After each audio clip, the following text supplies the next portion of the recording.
Tuesday, June 10th, 2025. A full moon is upon us. In fact, I believe it's officially full moon tomorrow, the 11th. So, yay for full moons, right? Doesn't really matter too much around here in Charlotte. Honestly, I'd kill for a clear sky with a full moon in it right about now. We have had just awful weather so far this summer, really. I mean, the couple of clear nights we did have a week or two ago were just completely ruined by the wildfire smoke that we've had coming down from Canada. I hate to make light of that situation. Obviously, wildfires are terrible things to happen to people. Some of the images that I remember seeing out of California last summer while they were dealing with their wildfires were just like hell on earth. So, I hate to complain about, not being able to take pretty pictures of the stars while people are, losing their homes and stuff, but everything's relative. And the reality is, as astronomers, this is a big part of our lives. And, the limited time that we do have to pursue this hobby or lifestyle or whatever you want to call it, is unfortunately often precluded by man-made activity. Now, I don't know for sure that the Canadian wildfires are man-made.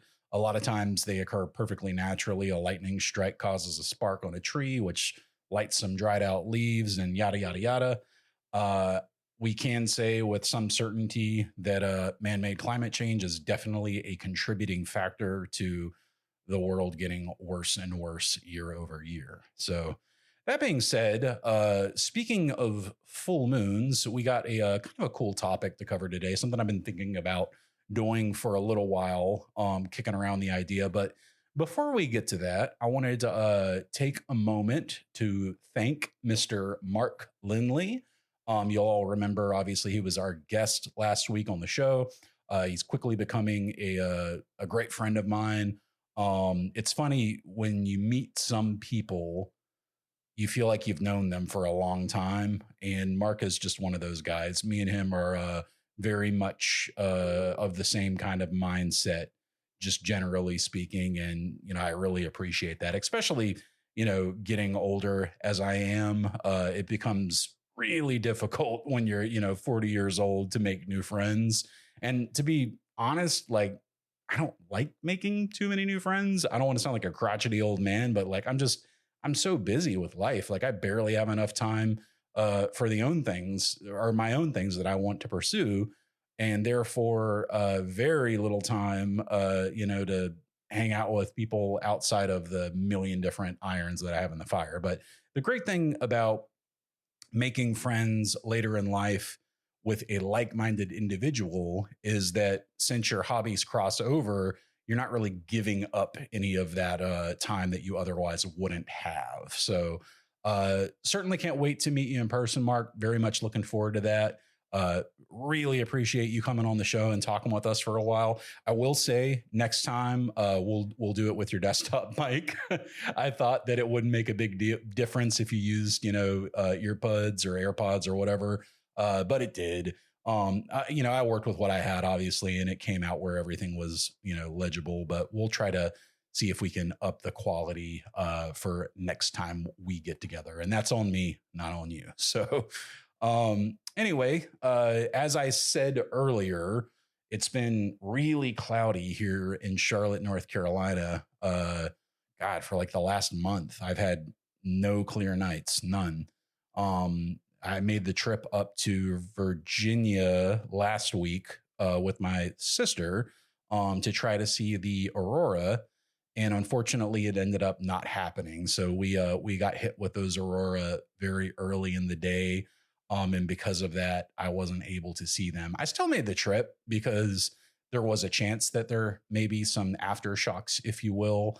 And I figured, worst case scenario, heck, I'll be up in, the little town I went to back in May 10th of 2024. I went to the exact same spot that I did when I saw the May 10th aurora last year. And it was just an incredible view from up there. and you know where it was. It was in a cemetery, but a cemetery literally in the middle of nowhere, guys. When I tell you this spot is in the middle of nowhere in the Blue Ridge Mountains of Virginia, I mean it. So my sister rode with me up there, and she'd never been up to that part of the world. Well, she had been to West Virginia before, different story, but she'd never been to that specific area. And, you know, we drove for probably, I don't know, an hour and 45 minutes before we got off the highway. And then another solid hour of driving on these country back roads with these huge drop offs down the side of mountain faces. Man, oh man, it was crazy. And, you know, I don't know why I thought I would be back by, you know, 1:30, but I didn't get home until 4:30 in the morning that night. And I had to, or I should say that morning. And I had to work the next day. And I am very much a guy with a if I screwed up, I'm going to deal with it kind of mindset at work. So, you know, I knew I was going to work the next day. I had no intention of taking the day off because I was tired. Somehow I managed, even though I had only gotten like 2.5 hours of sleep, I managed to get through the day relatively unscathed. In fact, I think I was up till midnight that night when I got back. So don't ask me how. Most days I would be dead to the world by noon in a situation like that, but I was smiled upon. But anyway, when we were up there in the mountains, it's supposed to be, you know, Bortle 2 skies, maybe 3, from, you know, pretty high elevation, like 2,500 feet, I believe.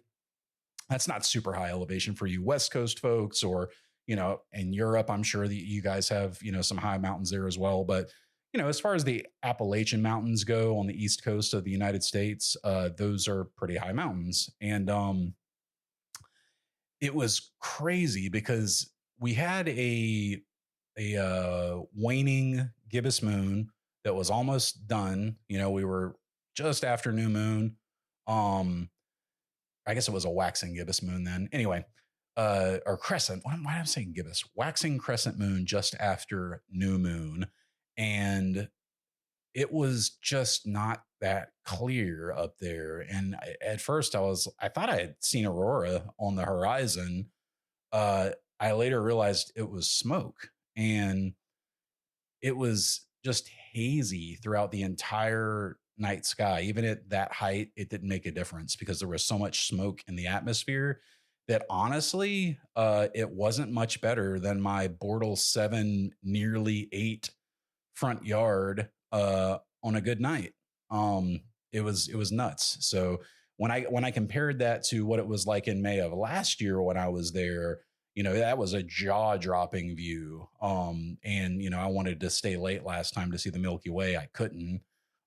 We were there late enough to see the Milky Way this time, but you could just barely make it out with the naked eye. Like you could see it, but it was very, very faint. And even in the photographs that I took, it was pretty darn faint. I did get one great image of me and my sister looking up at the Milky Way, and I did my customary pointing up at it because I do that in every photo when I'm getting a good shot of the Milky Way.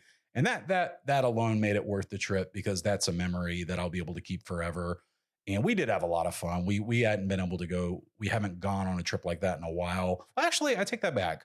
We went to Florida a few months back on that trip, if you guys remember, and we got to talk a lot then. But it's always good to catch up with family. You know, we've had a strained relationship over the years, and I think we're in a really good spot now, which is awesome because I have a very small family.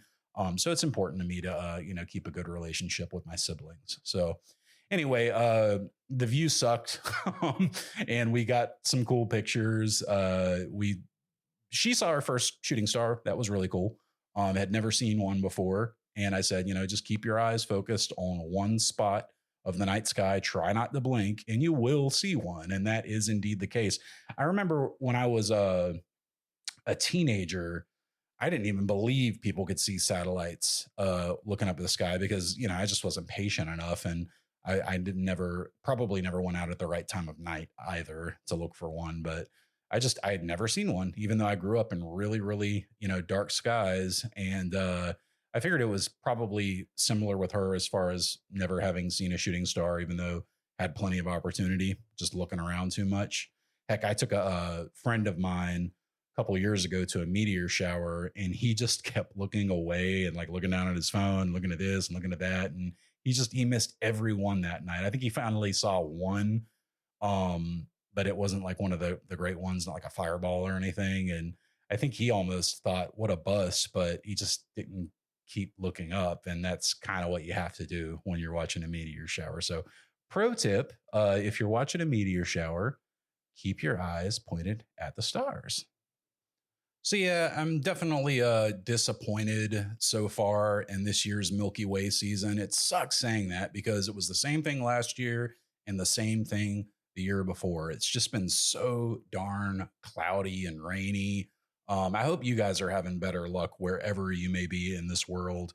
I know we've got listeners all over the globe. So one thing I wanted to ask, guys, I have a little bit of a call to action for you. If you are a member of Facebook, if you wouldn't mind just searching for the Astrocast and going by and dropping us a like or a follow, I would greatly appreciate it. I'm trying to start sharing content in more places, and obviously Facebook is a really good one to get started with.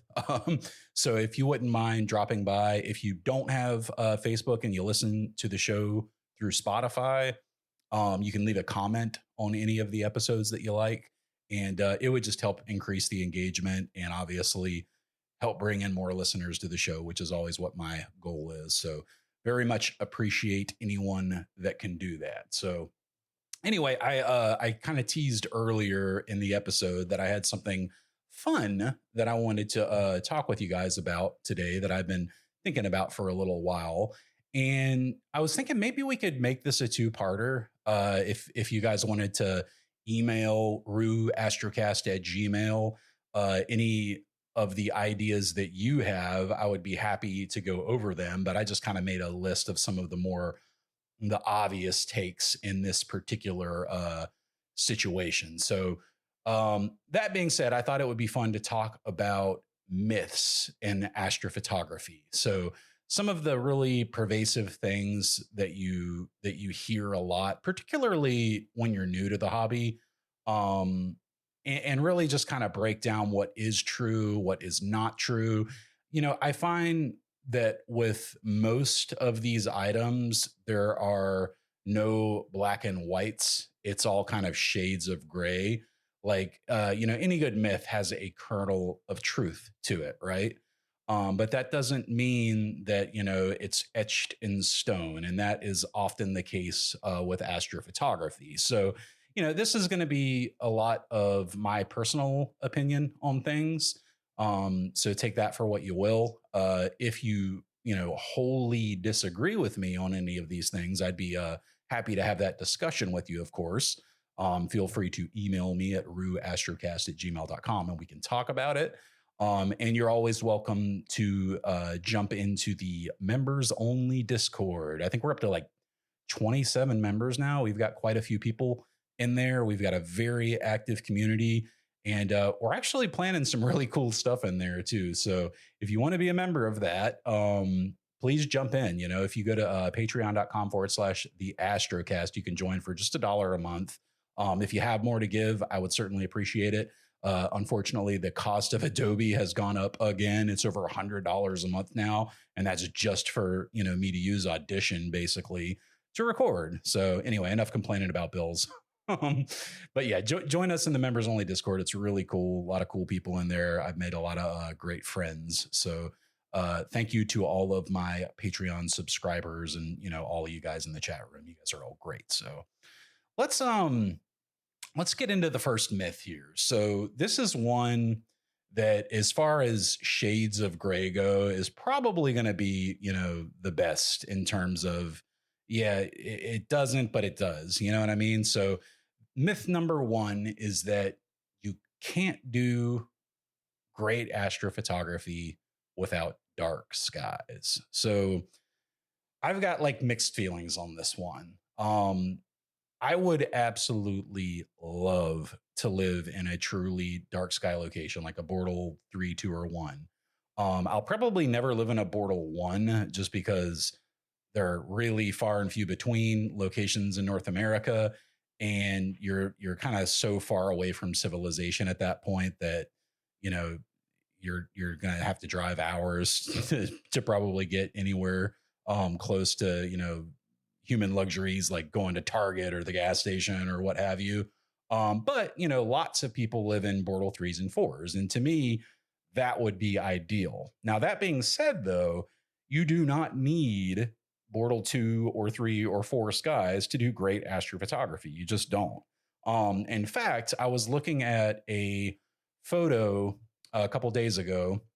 I shared it on my Facebook page, and it was the Veil Nebula, the Eastern and Western Veil, the Cygnus Loop, if you will.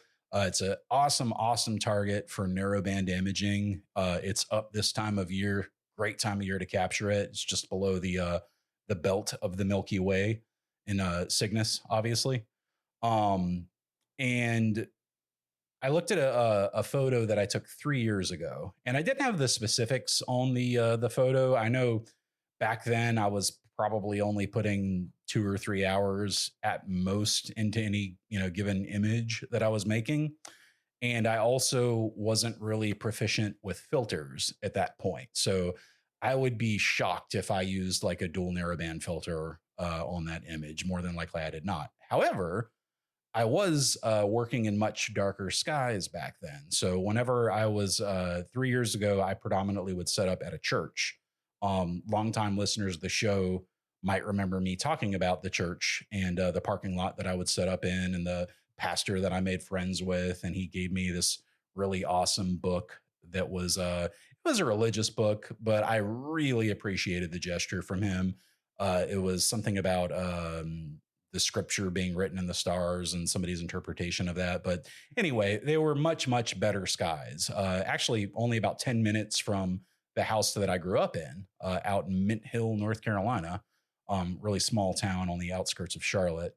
And those are, you know, Bortle 4/5 skies, you know, kind of depending on the air glow, night condition, et cetera. And that's where I learned, you know, got my footing, as it were, in imaging. And I had a larger aperture scope that I was using at the time, the 80 millimeter doublet. And I did have a cool astrophotography camera. I didn't at the beginning. I started with the T3i, but I pretty soon after got the ASI 294 MC Pro. So I did have the advantage of eliminating a lot of the noise using that astrophotography camera. So anyway, long story short, that image of the Veil is pretty awful looking back at it. It looks like I probably didn't take flats for it just based on the vignetting. I definitely didn't do any gradient extraction, or back then I suppose it would have been the DBA, the dynamic background reduction, or DBE rather, dynamic background extraction. I didn't know how to do generalized hyperbolic stretch, which is a technique that a lot of us learn in PixInsight that's really picked up steam in the last year or so. It's really the only way you want to stretch images after you learn how to do it, because it's just you can really get into the nitty gritty as far as what you want to, you know, turn up and turn down, as it were. And yeah, just like the difference between a Bortle 7/8 image and a Bortle 4/5 image is night and day. Because if you look at the recent image that I took just a couple weeks ago, now given I was using my astrograph, but that does not account for the difference in the quality of photo entirely. I would argue, you know, that somebody with lesser gear can do a much better job than an inexperienced person with phenomenal gear. And that's something we'll get into today as well. But yeah, that image came out great. The more recent one that I did, and that's something I would encourage all of you guys to do as well. Take time to look back through your old data. I know it's fun for a lot of us to reprocess old data, and I can definitely appreciate that, especially when it's as cloudy as it has been lately here. But look at your complete images too from, a year ago, 2 years ago, however long you've been doing it, and compare that with what you're doing now. And I think a lot of the times you will see a huge improvement from just, 1 year to the next. Obviously the tools get better and better each and every year. But your techniques make all the difference in the world, making sure that you nail the focus, making sure your polar alignment is good, making sure that you use the right filters when appropriate. And these are the type of things that you learn over time and you get better and better at. And ultimately, the sum of all the parts is what makes up the image. And at the end of the day, if you're getting a better image, even from brighter skies, then all that matters is that the final result is great. So, if you're in a Bortle 6 or 7 or 8 level sky, don't be afraid, to break out your telescope and start imaging, or even your camera lens, because there is certainly a lot that you can do. I wouldn't have built a permanent pier in my backyard if I didn't think that I could get great results from my house. I'm not doing that just to screw around. I want to make, really beautiful prints that I can give to friends and family members. I don't know if that's a good question. Would I make something that I could actually sell from the house? That I don't know yet, because all of the prints that I have sold have come from dark sky locations. I gotta really have a high bar on the image for me to turn around and sell it. It's got to look really good. And I think I've done pretty good with that so far. But let me know what you think. How do you feel about that? Do you feel like from brighter skies, you can get just as good of results, if not better, if you really take the time? I certainly think I do. And then ultimately what that means is when you do take that dark sky trip and, travel out to the Bortle 3 site, you're going to combine all the skills that you've learned over the past X amount of months since you've been, and you're going to end up with an even better photo. But I guess bottom line for me is you can absolutely make great astrophotography images from light polluted skies. Though, don't get me wrong, I would much, much, much rather not be in light polluted skies. All right, so our second myth is going to be one that me and Mark, who we spoke about earlier in the episode, we love to talk about, and for good reason, because it's kind of crazy how much hate mirrorless and DSLR cameras get in this hobby.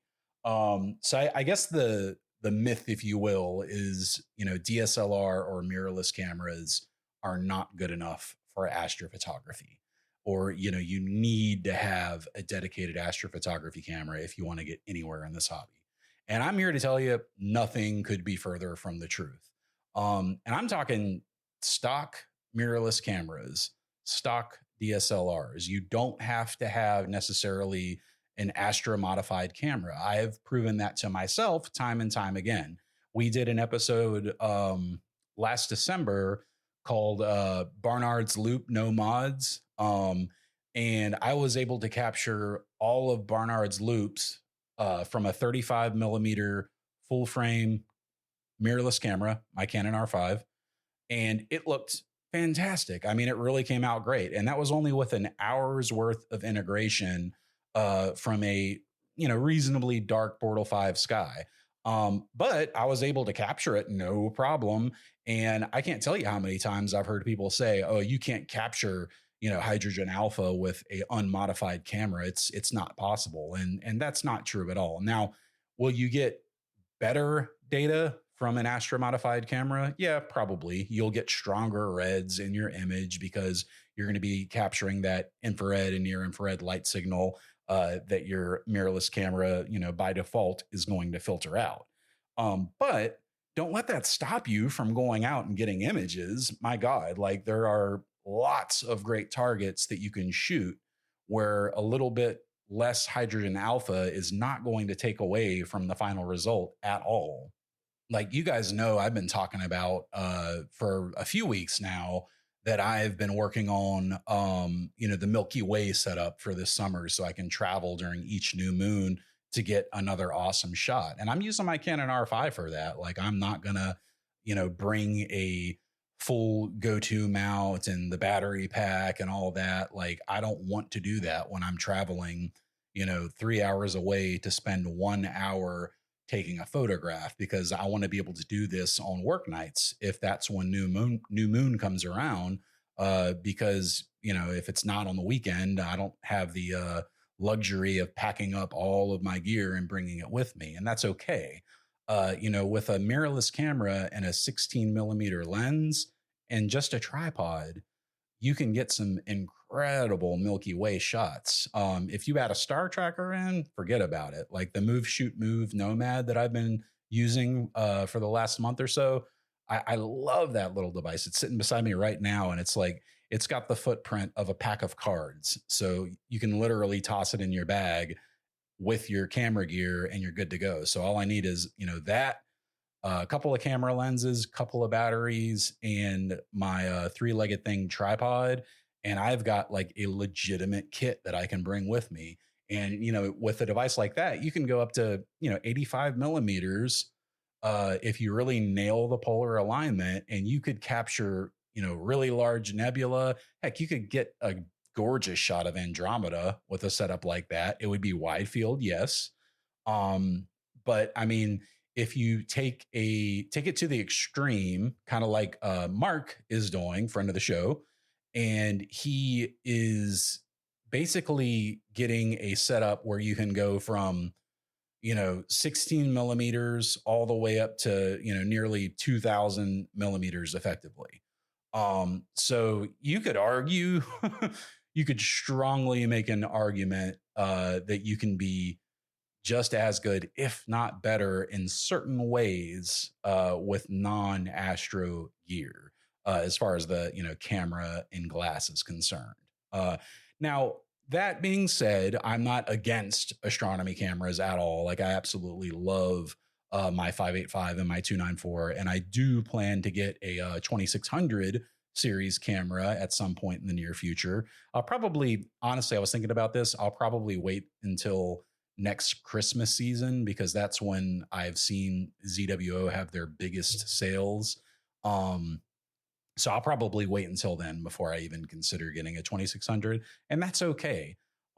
Getting a new camera is not going to, magically make me a better astrophotographer overnight. And that is actually a really good segue into the next topic. So this is a really good one, one that's certainly close to my heart, and one that I really need to practice as well as preach. And I was thinking really hard about this over the weekend, and I'm not going to like commit to anything right now, but I really need to slow down with the gear acquisition syndrome. I have so much stuff, guys. I got a lot of stuff. And the reality is, you can only really do one thing at a time as a human. I mean, don't get me wrong. You could set up 6 different rigs and have them all running at the same time, but are you really having fun at that point? Or is it more like a job because you're having to maintain all this different equipment at the same time? And the point being, in this case, is that the myth is more expensive gear equals better images. That's just simply not true. There's no shades of gray on this one. You don't always have to have the most expensive gear to get the best images. I can show you people who have, and I'm sure if you follow any like social media groups or Reddit posts, you've seen this before. Newcomers to the hobby, bless their hearts. That's a little Southern saying. They will come into this hobby and be really excited, which is great. And they will go out and they will buy a massive Schmidt Cassegrain telescope, 2600 Pro, and all the bells and whistles to go with it. And they'll have no idea how to work all that gear.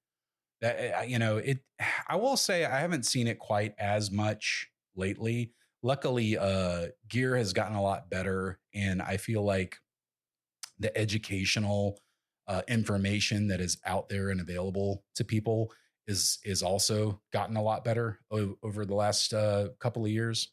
Um, but yeah, to start with a massive rig that is way overkill for a beginner is just a death sentence in astronomy, because it's going to end up sitting in the closet and you'll never be able to figure it out. Whereas if you start with something like a refractor and a maybe an Astro modified DSLR camera, it's very simple, because you don't have as many moving parts to worry about.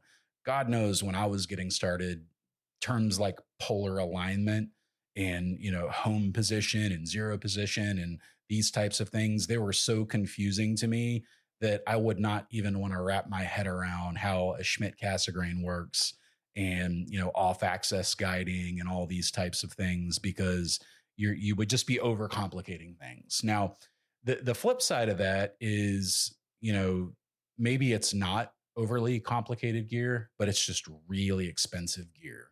Like, buying a Takahashi refractor telescope. Like, are they some of the best made telescopes in the world? Absolutely. But are they going to get you the best image in the world? Not if you don't know what you're doing. No, not at all. You could take the most budget friendly SV Bony telescope there is and put it in the hands of a professional, someone like Justin, and they will blow the doors off the best image that somebody with a Takahashi and a full frame camera that's Astro cooled and all that kind of good stuff. It's all about the person who is creating the image. It's something that photographers are used to hearing. Unfortunately, people will see your work, your photography, your images, and then they'll ask you immediately, "What kind of camera do you have? What kind of camera do you have?" And it's something that like still gets under my skin. I try to not let it, but it does. Like, someone will see that I've got like a 100 to 500 L lens with my Canon R5, and they'll just assume like, oh, I could take that same photo if I had that gear too. And you can't, trust me. I taught it how to work myself. When they say, oh, what a beautiful camera, thank you, I trained it myself. Because it takes a lot of work, and it's the same thing with my regular photography. If I look at like my nature photography or birding photography, if I go back a few years and look at how far I've come to, my more recent images, it's night and day. And I guarantee you, if you pinned up, 5 years ago Rue with my current gear versus current day Rue with his old gear, the Rebel T5 is what I started with that 75 to 300 kit lens. I would mop the floor with that dude with his fancy, $5,000 setup. I would mop the floor with him, because I know so much more about photography now that I did not know then. I didn't understand aperture. I didn't understand shutter speed, the whole triangle. I didn't get it yet. And as time goes on, you learn more and more, and it's important when to know, okay, hang on. I haven't maximized my equipment's output capabilities yet. Slow down. Maybe don't go out and buy, another lens, another piece of gear, another camera, etc. I don't feel like I need to purchase probably anything until next winter at least, just because I mean, I've got plenty of work that I can do with the existing gear that I have. So that's something that I'm really going to strive towards, and maybe, take whatever additional income that I, would have spent on getting, the next best thing, whatever it may be, and spend that on more travel. Let's go out to, another dark sky trip. Let's go to a cabin for the weekend in the mountains, something along those lines. And I think you'll find that while stuff is great, memories last a lifetime. So maybe slow down a little bit with the gear acquisition if you're a couple years into this hobby and starting to get your footing and feel comfortable and you want to rush out and buy every single thing that there is. I get it. Believe me, that's me. I've been there. I've done it. But it didn't improve my images, not at all. Like I've got an astrograph now and I've got, better cameras and better everything. But, what ultimately helped was actually getting out in the field and using gear over and over again and spending countless hours behind PixInsight, learning how things work. And it'll be the same thing for you. Humans are hands-on creatures. There's a reason you always hear everybody raise their hand when they say, I learn best by hands-on repetitive work. Everybody does. Like nobody learns best by, listening to somebody explain a topic. Like it's best to get your hands dirty and really dig into something if you truly want to know everything about it. All right, here's a fun one. Full moon means no imaging. No, not really. It doesn't. Now, this is a kind of a gray area one for me because I would much, much, much rather be imaging during new moon for a whole lot of reasons. And not just because my images tend to come out better when there's less light pollution from the moon in the sky, but also because I tend to be outside with my rig when I'm imaging. And if the full moon is out and it's very bright, I can't see all of the lovely celestial bodies on display. But that being said, narrowband filters have gotten so good that even with the cheapest one that you can buy, so like, an SV Bony dual narrowband filter, if you put that on one of today's, modern astrophotography cameras, you can absolutely image with a full moon. I think within 15 degrees of the full moon, pretty much any target is going to be available to you, assuming it's like a hydrogen alpha O3 rich target, something made for dual narrowband. And you could go with other narrowband filters as well if you wanted to, do sulfur, LRGB, those sorts of things. Well, LRGB is not a good example because that's not narrowband, but yeah, using dual narrowband filters, like for example, the image that I took of the veil, that was with my L Extreme F2 filter. And I was a little concerned because they sell a specific version for faster telescopes. Don't ask me to explain the science behind it. I kind of understand it, but the optics have to be calibrated differently because you're dealing with very fast optics on the scope. And I put it in the ASCAR astrograph, the SQA55, which is, of course, an f5.6. Actually, it's f4.8 telescope. And it did a great job. First of all, phenomenal dual narrowband image came out of it. If you want to check that one out, by the way, I asked early at the beginning of the episode to give the Facebook page a follow. I do have it posted there. So if you want to see that image, by all means, feel free to drop by, say hello. But yeah, if you're doing narrowband imaging, you really can image anytime. As long as there is a target that is available to you. And that can be, a little bit tricky finding targets, frankly, because we all know like the really popular ones. But what can get hard is when you've kind of exhausted, the Veil Nebula, and maybe you've done the Elephant Trunk a million times. You guys know what I'm talking about. They're really popular targets that we've all photographed multiple times. But there are other catalogs that you can get into, and there are certainly lots of nebula out there to photograph that you can do with narrowband photography. I will say that I saw the ASI Air just recently released an update, and it looks like it's going to be a really big one. So this is version 2.4 of the ASI Air software. They have it out for public testing right now. So if you want, you can go to their website and sign up as a beta tester. I don't even think you got to sign up. You just got to go to their website and download the installer file, and you can install it.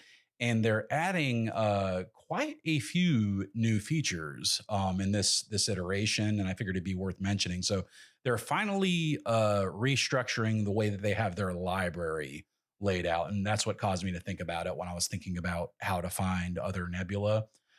They're adding Barnard, VDB, and RCW catalogs, and they're actually finally going to start including common names, object types, and alternate identifications. So that way, instead of having to write in NGC 4-digit number, you can put in the common name. Like, I don't know if Rosette Nebula is a good example in this case, but lots of times when you search for the common name of a particular object, it will not show up in the ASIR. And I'm glad to see that they are finally adding that. They also got a bunch of other little stuff that they're doing as well. I'm just looking through the list right now. Celestial object sorting function, filtering function, location confirmation feature on the home page. I guess that's just a GPS location. You can now trigger autofocus during live mode. That's huge for people who like to use the live mode. They added support for some more DSLR cameras, guide loss beep alert. So if it loses guiding, you'll get a beep. I guess that's kind of cool. And several other things. But the big one, though, is adding in the restructured catalog information. That really is huge. So shout out to the ASI Air team, always trying to improve things. I know it's hard when you get so many requests that come in, but I still feel like as of now, it is the easiest way if you don't have a permanent observatory set up to image. So I'm still very much a fan of what they do. All right, here's a good one. How about this? You have to guide for every shot. I've been guilty of this probably more often than I need to be. I try to set up my rigs in such a way that the ones that need guiding have guiding. But I feel like a lot of us will use guiding when it's not necessary on medium focal lengths. For example, I was talking earlier about shooting at 85 millimeters on a star tracker. You could absolutely do that. In fact, if you really nail your polar alignment, you don't necessarily need guiding on, all the way up to 450 millimeters or more. So Rick and Jeff, if you remember from Dark Dragons, sponsor of the show, I don't think Rick's had his auto guiding on for like quite some time, and his stars come out perfectly round. Why is that? Well, he's on a permanent mount and he has dialed in that polar alignment to where it's always under 10 arc seconds. And when that's the case, you really just don't have to worry about it if you're doing wide field imaging.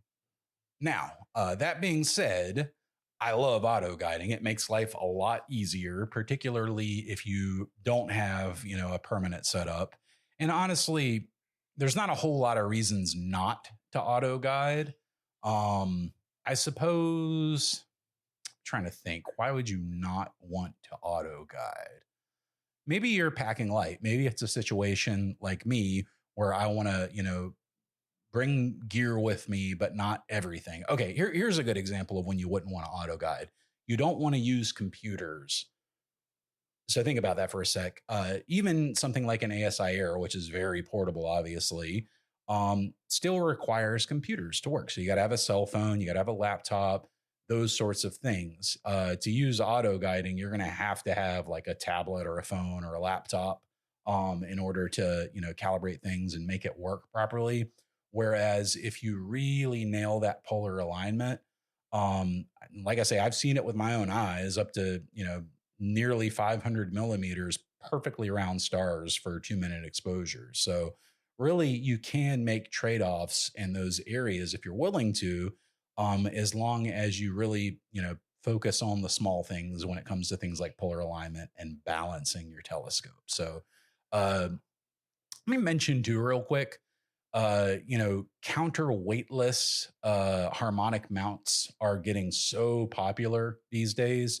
And I see a disturbing amount of photographs of, multi-thousand-dollar rig setups where they've got very, very heavy telescopes up top with no counterweight.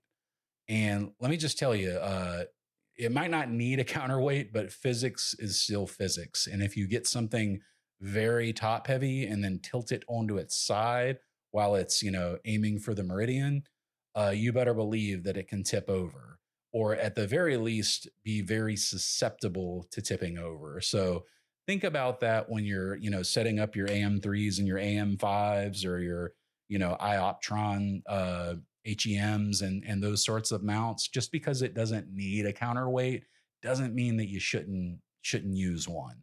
And I kind of question, I guess we'll have to wait for some of the long-term data to come in, but I wonder, what kind of strain you put on the motors for these devices, harmonic drive mounts, with versus without a counterweight. Wonder if you get more life out of it if you do use a counterweight. Common sense would tell me that, yeah, you would get more life out of it, but maybe not. I'm picturing the harmonic drive gearing in my head, and I don't know. I'm not going to think too hard about it, but use a counterweight, especially, if it's a really top heavy setup. If you're in a permanent location where you're always setting up in the same spot, there's no reason not to use a counterweight. If nothing else, it allows you to put on a heavier payload, because that's the one thing I've seen advertised on every harmonic drive mount is that adding a counterweight lets you go with a heavier payload. All right. So I think I got time for one more. I'm going to save the best for last, as it were.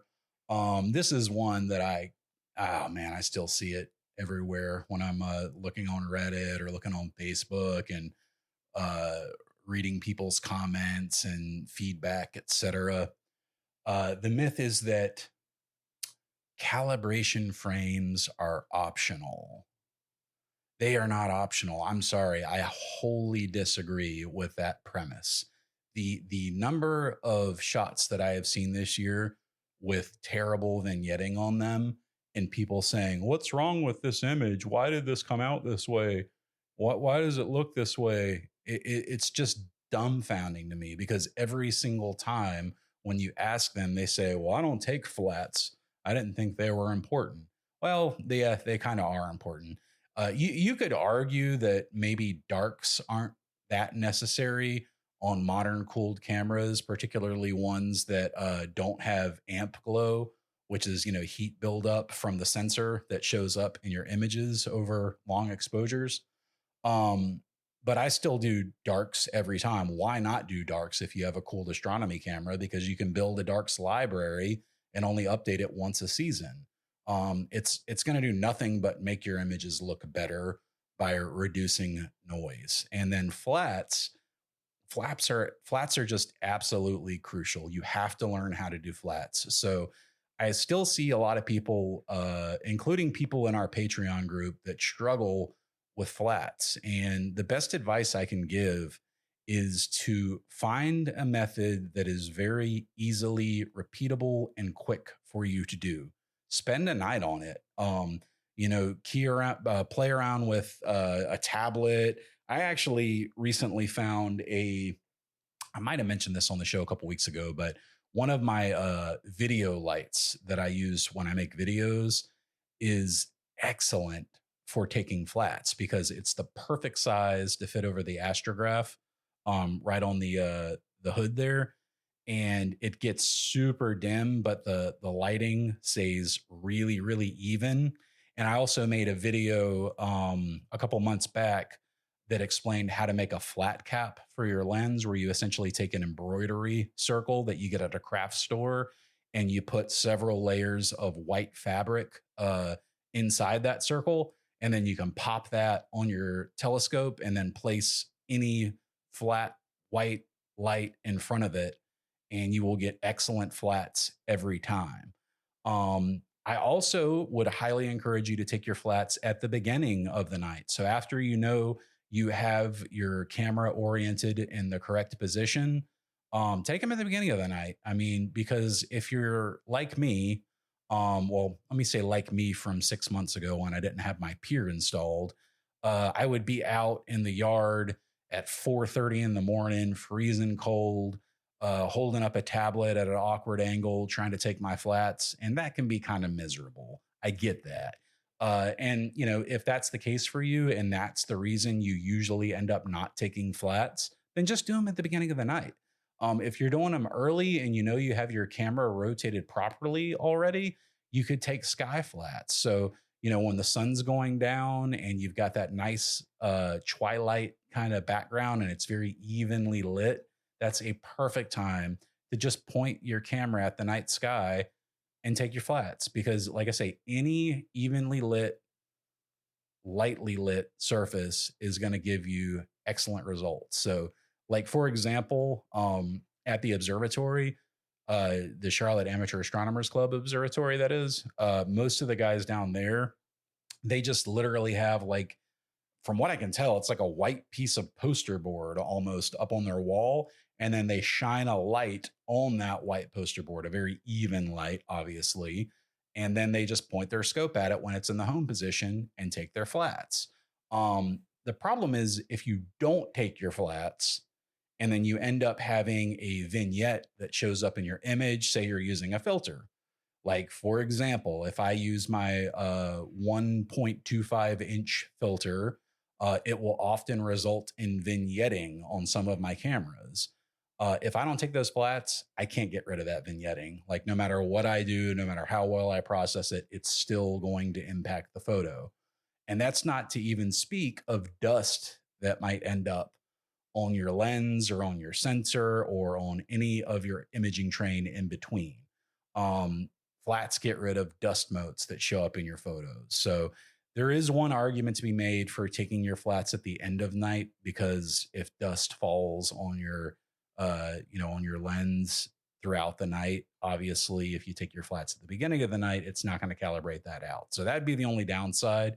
But, you know, if you don't move your telescope at all, you can even take them the next day. I've done that many a times where I'll go to bed, you know, at midnight, let my scope image all night long. And then at 9 o'clock in the morning, I'll go out and take my flats. Like, you can do that. That's no problem. But to not take them at all is to really, really deny yourself of a lot of great image quality that you're missing out on. Because without them, there are certain things that you just can't do. Like, you won't be able to, you know, stretch your image the way you want to stretch it if dust motes are showing up or vignetting is showing up. So definitely take your calibration frames. If you have a hard time with flats, you know, email me if you want, ruastrocast@gmail.com. Tell me what your problem is. I'll try to help you. Or, you know, you can obviously go to patreon.com/the Astrocast and join our, you know, Patreon to become a member of the members only Discord, and all of us in there will help you with it as well. So learn how to take your calibration frames, make a darks library, take your flats when you need to. I didn't get into flat darks or bias frames. Those are very important as well. Spend a little bit of time. You know, you spend all this money and all this effort on making an image, but we won't take 5 minutes to take calibration frames. That never made sense to me when people say, you know, I don't do it because of this or that. Like, why not? So definitely something to consider. All right. So we're going to wrap things up with a recommendation this week. I'm getting blown up on my phone right now. I apologize if you heard the ding. But I do got a pretty cool recommendation for you this week. I started tinkering around with one of my Raspberry Pi devices last week. If you don't know, a Raspberry Pi is basically a single board computer. It's very inexpensive. They started them up like, God, I want to say it's almost been 20 years since the original Raspberry Pi came out. I could be wrong. I'm not going to look it up right now, but it's been a long time that they've been coming out, and they're up to the 5th iteration of the Raspberry Pi. So Raspberry Pi 5. And there's a lot of different projects that you can do with a Raspberry Pi, but my personal favorite is definitely emulation of old games. And I found, I'm not going to say I found, because I'm sure, you know, millions of other people found it before me, but there's a piece of software that you can run. It's a version of Linux, and it's called Batocera, Batocera. And it is just a really, really cool version of Linux that you can run to emulate all of your games. And in fact, it works really well for MAME emulation too, which stands for multiple arcade machine emulation. So I spent several nights, because I was unable to go out because of the clouds, setting up a really specific, like the thing I've dreamed about since I was a little boy kind of environment in Batocera. I themed it. There's lots of different themes that you can install. You can do a thing called scraping, which is after you've loaded all of your ROMs. ROMs are copies of those old games that you're emulating. So like, you can emulate Nintendo games, Super Nintendo games. Obviously, I said arcade machine games. But after you've got all those games downloaded onto your Batocera instance, you can do something called scraping, and that's when it'll go out and get the actual box art for each game, which is super cool. So essentially, I've got a retro gaming setup on this tiny little computer that sits under my living room TV. I've got two 8-bit do controllers hooked up to it, and it's got over 6,000 games on it, including like thousands of arcade machine games. And I had so much fun with my wife last night, just flipping through and playing random arcade games, and you have like unlimited quarters. So I like pulled up Bomberman, and I'm like, I've got 100 quarters. My mommy's rich. That's how it felt. So a lot of fun. Something you can really, really get into if you want to spend the time really making it your own. You can even go as far as downloading the manuals for the game. So if you're under the age of 25, you might not know this, but back in the day when you would buy something like a Nintendo game, one of the coolest parts about it was that it came with a manual. So you would always, read the manual before you played the game from front to back, and there'd be little Easter eggs in it. And sometimes there would be hints, and it would give you the controls. And it was just it was really a crucial part of the video game experience. And we don't get that anymore. And I remember when, Xbox came out and they started doing away with manuals, it was a big thing, believe it or not. People were not happy about that. They didn't want to go to the website and read about it. They wanted the little booklet that came with it. So I tell you all that to say, you can do a scraping for the manuals as well. And then you can go back and read those old manuals from all of those games, the Nintendo games, the SNES games, the Genesis games, etc. Imported games from Japan, Dragon Ball Z games from Japan on Super Nintendo that we never even had in America when we were kids. So you can really go as deep as you want to, and it is a lot of fun. Highly, highly, highly recommend it. And that's saying something, because I got the Switch 2 last week, and Mario Kart World is incredible. It's a lot of fun, but I don't want to recommend something that's $600, because by the time you buy a Switch 2, Mario Kart and everything else, you're looking at quite a lot of money. But, Batocera, you can install it really on any device, but I would highly recommend you look into installing it on a Raspberry Pi. So that is going to do it for this week, my friends. You have been listening to the Astrocast. I'm your host, Rue. I hope you all have a wonderful week. We'll be back next week with another new episode. Hopefully, I will get one clear night in between now and then. If we do, maybe we'll do another One Clear Night episode where I record under the stars, but only a future Rue knows that for certain. So until then, as always, clear sky.